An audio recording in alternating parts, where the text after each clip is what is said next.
बिस्मिल्लाहिर्रहमानिर्रहीम। Dear students, अस्सलाम वालेकुम। आज हमारे पास सेकंड ईयर का 12 चैप्टर का टॉपिक है energy store in a capacitor.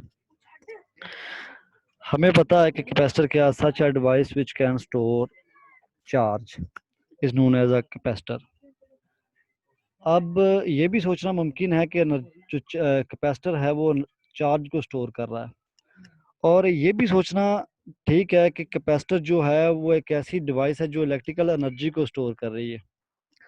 अब इलेक्ट्रिकल एनर्जी को स्टोर कैसे कर रही है कि जब हम चार्ज पोजेस करते हैं प्लेट के अंदर इन the form of electric potential energy, वो उसके अंदर वो राइज कर रही है उसका वर्क डन को, जो कि डेपोजिशन हो रही है चार्ज ऑन द प्लेट्स। अब ये जो फैक्ट है वो इस वजह से है कि स्मॉल इंक्रीमेंट ऑफ चार्ज जो है वो डेपोजिशन हो रहा है due to the charging process के जरिए in the form of potential difference.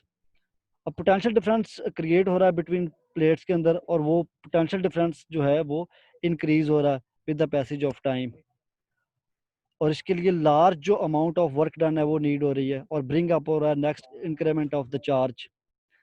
अब इसको अंडरस्टैंड करने के लिए हम समझते हैं कि हमारे पास दो प्लेट्स हैं। अब इनिशियल जो उसका कैपेसिटर है वो अनचार्ज्ड है, यानी कि इनिशियल जो उसका चार्ज है वो हमारे पास ज़ीरो आ जाएगा, और ग्रेजुअली आहिस्ता आहिस्ता जो है वो पोटेंशियल डिफरेंस उसका जो ज़ीरो है, और फाइनली जो पोटेंशियल है वो ज़ीरो से वी तक चला जाएगा, जो उसका फाइनल पोटेंशियल है। अब when Q charge is deposit on each plates thus we find the average potential difference. तो उसमें हमारे पास आ जाएगा इनिशियल प्लस फाइनल। एवरेज को निकालने के लिए टू के साथ डिवाइड कर देंगे तो हमारे पास आ जाए हाफ वी आ जाएगा। According to the definition of potential energy वो हमारे पास आ जाएगी हाफ क्यू वी। अब according to the definition of capacitor Q is equal to CV, तो अब इक्वेशन में Q की जगह हम रिप्लेस कर देंगे CV, तो हमारे पास एनर्जी आ जाएगी हाफ CV स्क्वायर।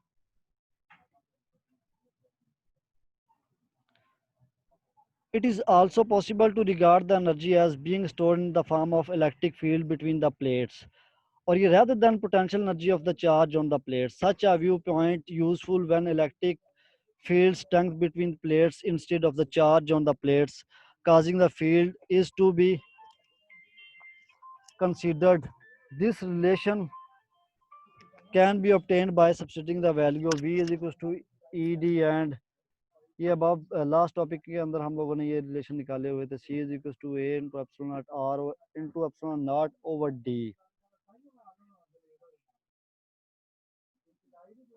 ये वैल्यू सब्स्टिट्यूट करेंगे लास्ट इक्वेशन के अंदर तो हमारे पास आ जाएगा energy into this and this. इसको सॉल्व करेंगे तो हमारे पास ये इक्वेशन आ जाएगी। As we know that AD is equal to volume between the plates, so energy density जो है वो हमारे पास एनर्जी ओवर वॉल्यूम, तो इसकी वैल्यू पुट करेंगे half epsilon R over into epsilon not into E का स्केयर। तो ये जो इक्वेशन है ये हमारे पास वैलिड है फॉर इलेक्ट्रिक फील्ड स्ट्रेंथ के लिए। उम्मीद है आपको ये टॉपिक समझ आएगा। अल्लाह